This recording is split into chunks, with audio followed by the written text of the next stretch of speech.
Guru Vandana. Paul sir. What is not new in ROP is our commitment to compassionate care. As you see, Komal taking care of the ROP baby. This is never going to change and this is not new. But what is new is I'm going to cover under some of the headings. It's not possible to cover everything, but I'll give you a flavor of what is new. There's lots new in this field.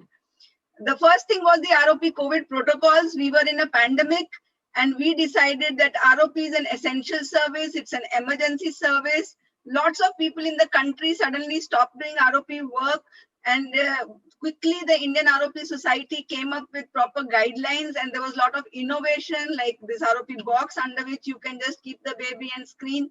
So, immediately we could go ahead and screen hundreds of babies, including our outreach program, and many people, could continue doing it because of this amazing guidelines which were released very quickly as soon as the pandemic started last year.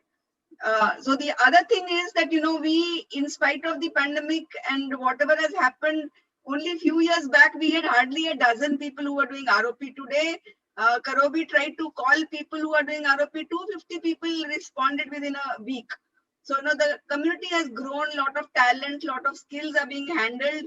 And not only the ophthalmologists, but all the allied personnel are also working on it. And not only the doctors and health workers, but the media communicators, the parental groups. So new parental groups have been built by Public Health Foundation of India, including in our center and in HV Desai Hospital, as support groups for ROP, because there's going to be a lot of blindness and low vision. And we also started an IROP ambassador program, which is being led by Karobi. So a lot of activity going on to spread the message. And of course, now we are very happy that along with the retina surgeons, we have a whole team of people who are interested in these babies, whether it is the myopia program people, whether it is the opticians who have to make small glasses or contact lenses, the low vision rehab people. Then we have a lot of neonatal anesthesiologists who are now working in the eye hospitals. We were the first one to have an NICU in our department of eye hospital, and RP center followed very quickly, and all the staff getting trained in pediatric advanced life support. I could save one baby who got a cardiac arrest. I would never have been able to do this if I had not undergone this training. So the other new thing happened was the Rainbow trial. And so the Lucentis got approved for ROP, and it is approved for specific indications, which means that for certain types of ROP, we still do the laser. And for others, we have now shifted to anti-VEGF drugs. And the anti-VEGF drugs, not only the Lucentis, but others also continue to be used. There are researchers who are trying to use other drugs and reporting. What we have learned is that if we give anti-VEGF, we have to give a lot of close and prolonged follow-up. We have to relearn how to look at retina in treated babies. It is not same as lasered babies. And Tapas has beautifully drawn each and every baby's cartoon, and all of us should learn what are the normal vessels after anti-VEGF, because they look very different. I'm just showing few photos that, after you inject, there'll be rapid whitening. There'll be slow vascular development where you will see abnormal vessels and you might mistake them for ROP. These are not ROP. And then there's complete regression over 10 to 11 weeks. But what we have to be aware is that there can be reactivation after 12 to 15 weeks. In Lucentis, it will occur within 4 to 5 weeks. If you don't catch it there, you may land up with retinal detachment and total loss of all your efforts within 2 to 3 months.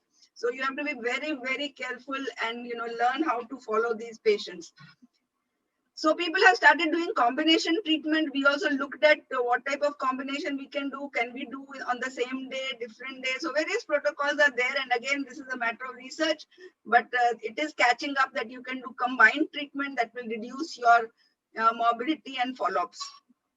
Then many unusual types of ROP we are describing. So from India, we have already described hybrid ROP, ROPER, half-zone ROP, and these are the two entities that we described last year, a bleb-shaped ROP and an exudative type of ROP. In fact, the exudative patient, when first time I saw, I thought this is endophthalmitis because patient had Klebsiella and Pseudomonas systemically, and I thought this is Pseudomonas in the eye.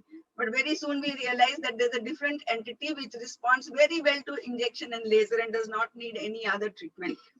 Then there's a lot of, plethora of devices. We have come a long way from the video indirect, which I used for my first publication. That photograph you can see here in my first publication. I just used the video indirect. It still gives a very good natural color photography, which no other device gives. But if you Google search for newborn fundus cameras, you will find hundreds of them. And so that's very welcome.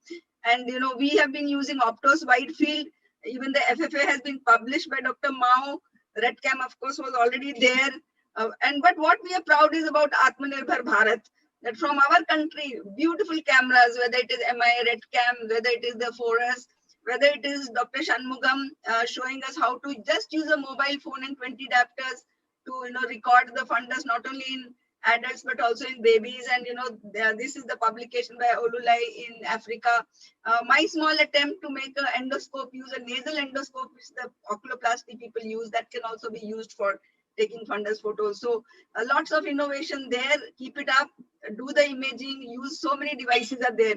Then, of course, now we are going beyond the device. We are going into artificial intelligence. Already people are trying to do it. I think in few years, this will come up. Of course, the human touch mind will not go away, but this will become an aid to, training and teaching and, helping us in difficult situations.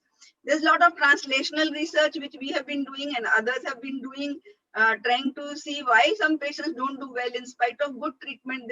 They don't do well, and we found that there could be a genetic component where the FEVR gene is worsening the condition, and it's a Roper type of situation. Also, our group, Anand Vinekar's group, we are trying to see biomarkers and use the tears as a kit to detect ROP various stages. So these are upcoming. Today, Dr. Sucheta from HVDSI talked about stem cells to revascularize the immature retina and treat the heart of the disease rather than treating the consequences. So a lot of exciting things which are coming up in vascular disease of the newborns. Coming to something which is very important, it's not enough to have equipment and medicine. As you have seen during the COVID time, the program is very important. How these are implemented and taken to bedside. You may have all the oxygen, but if it didn't reach the patient, then all that oxygen plant was of no use. We all learned that. So if the vaccine doesn't reach us, there's no point in having million doses of vaccine somewhere. So what we are very proud is that India has taken the lead. We now have beautiful guidelines which have been released by experts, whether it is the CPG guidelines by National Neurology Forum, whether it is the RBSK guidelines where all of us worked, Dr. Dogra under Professor Azad's leadership. Then the teleophthalmology guidelines which were released during COVID times, they have helped us immensely in retinal disease patients, including in ROP, and we've used it expertly very well in the last 18 months and had got good hold of many things. So these guidelines, a lot of experts are spending a lot of time. Each word is debated. Please download them from various sources. They are very, very useful for you to, decide what is the correct way to do things. What has not happened, and Professor Jagat Ram is here, I have been telling him multiple times. Again, I tell him, sir, what has not happened is the curriculum.